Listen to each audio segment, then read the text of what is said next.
Thank you so much, DFI. Hindi namin expect na ganito yung pang-welcome niyo po sa amin. Po, lahat. Hindi lang kasi namin alam. Kung alam namin in the early time, nagpalit yung sana ako. Pagdating ko kanina, kagabi alas 10, saka lang sinabi ni Kuya Ken. Kasi dalawang sasakyan kami kagabi. Naunang dumating sila Kuya Rizky dito.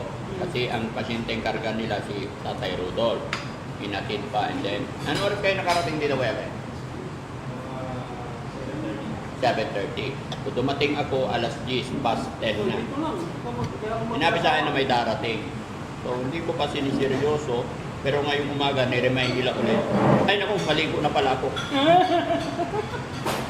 Diyan na pala sila, totoo pala ka. Kami lang ba yung first na mga igorot na nagpunta dito? Kaya yung isa, Ilocana, Sino? La Union.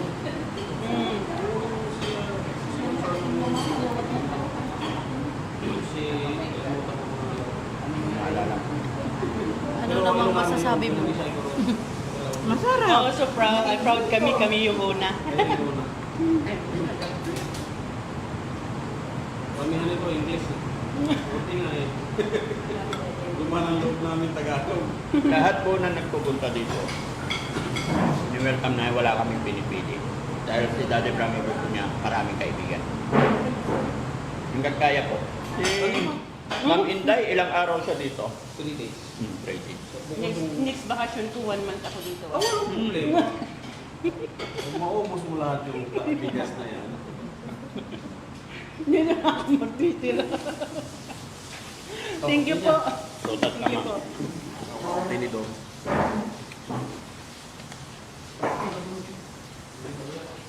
Sarap yung ano, sayote top.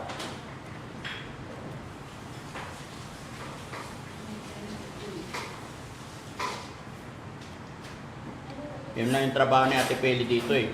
Alagaan ang team, alagaan ang guest. Nag-aalala siya.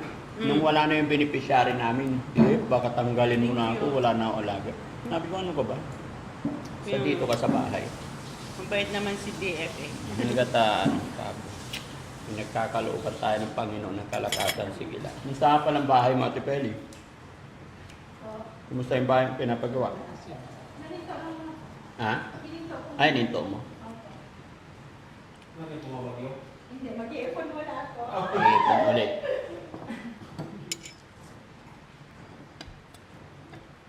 Ganun lang. Oo. Magseryosohin ng bahay kasi ang pagpapagawa ng bahay hindi matapos-tapos. Hanggat may pera ka, kung ano nakita mo, dagdagan mo ng dagdagan. Si Madam, kapatid niyo. Auntie ko. Ay, Lola! Yes, oo. Apo ko. Eh, si Nanay. Ako mo ako? Ako. Pro lang kayo sa pag-anak. Oo. Family sila. Pinsan, kapatid ko. Pinsan ko. Ako. Doon niya. Dunya ka dyan. Pinanser. Doon niya ako.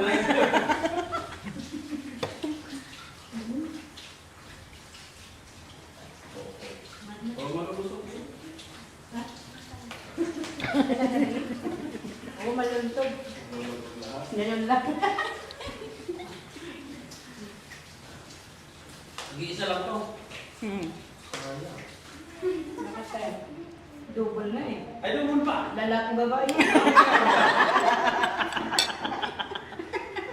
Dalawang hindi pala dito. Sa'yo mo. Sobrang dasal mo dito nung Oo nga. Tuwing man na eh. Hindi lang kape. 2 in 1 na eh. At least, At least na 2 in 1. Hindi mo na maghanap ng iba. may lalaki na, may babae ka pa. Pwede. Maghanap ka na ng partner mo. Pwede. Ano nung? Huwag mong papakinggan si Jessie. Oo. Kilos lang naman niya yung ganyan. Pero normal lang sa inyo ganyan. Yung may friends ko. Eh, girlfriend ka ba? Wala pa. Kabi-break lang nila. Dino po! Yari ka na. Sorry ka ngayon. Buti nga nakakain eh. Buti nga yung mother is open-minded. Normal lang yan, anak ko, malami ko dyan. Sabi mo. Pero kung magpaliwan ka, Door na door ka. Sabi ko, ipaniban ko yan eh.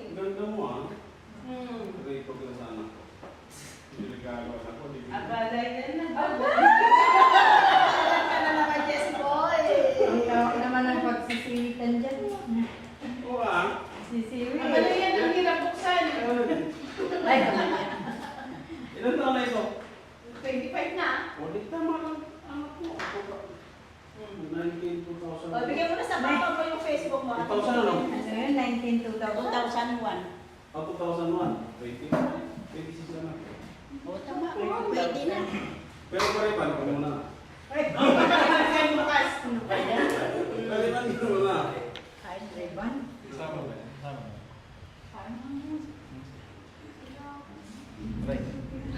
Awit ka muna. Gusto mo ba magkakakain? Parang ayaw mo. Ayusin mo lang, brada.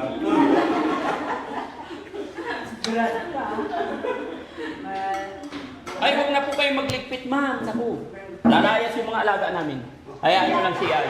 Yung aso namin ito mawawala. Yes, yan lang po. Yan lang. Ayan. Okay. Opo. Kami na bahala. Tsaka baka, ano, Ganyan kasi sa hindi bahay. ako magkasawa eh. Ay, ganun. Si Jessie lang yan. Hindi Hindi. magkakapag-asawa ng lima. Ayos na, narito na. Eh, bakit mababa? Hindi pito? Walang papito. So yun mga kababayan, mga kabarangay, no, tapos na po yung lunch namin. Una, thank you kay God kasi napagsalo-salo kami ng isa sa ating mga followers all the way from Baguio. Baguio. At si ma'am naman, si Ma'am Marites from Hong Kong. At kasama ang kanyang pamilya. Kaya masaya ang Team Daddy Frankie na nakasama natin sila sa lunch. At ma'am, pagpasensya mo na yung kung ano meron sa amin.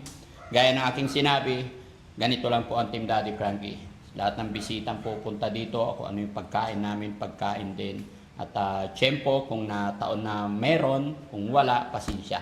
No? Pero masaya ako dahil maging sila man, kahit napakalayo ay napuntahan nila kami at nakakatuwa, ang dami nilang pasalubong ng mga gulay, Baguio vegetable, galing doon sa Baguio. Kaya salamat. At eto, pagpasensyaan nyo na mga kababayan, si Kuya Jesse, kumakaringking na naman.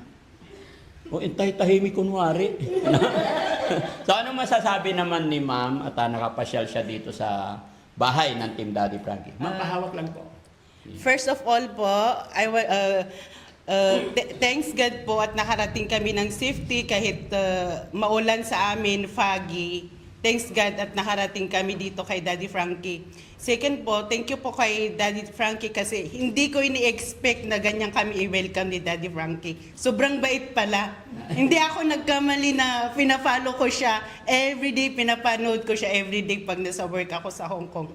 And then third po, thank you po kay Ate Feli. Kasi kung hindi kay Ate Feli, siya yung way na andito kami. Siya yung way na nakapasyal kami dito kay Daddy Frankie.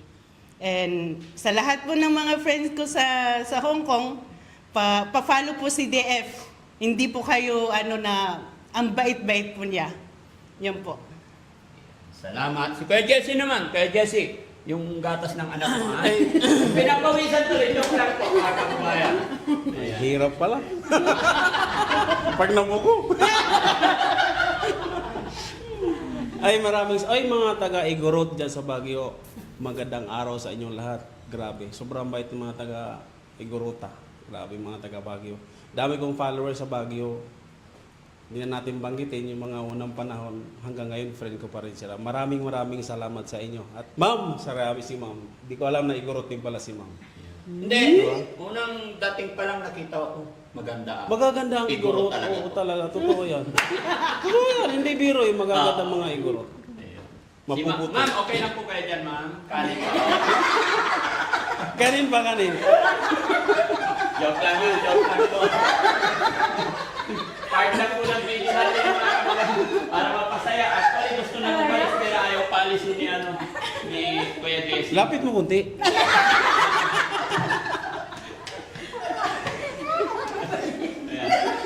Si Kuya Tax naman. Kuya Tax, ano naman masasabi ni Tax? Ayun, napasyal sila dito, si Ma'am Chismosa. Ay, Ma'am Marites pala.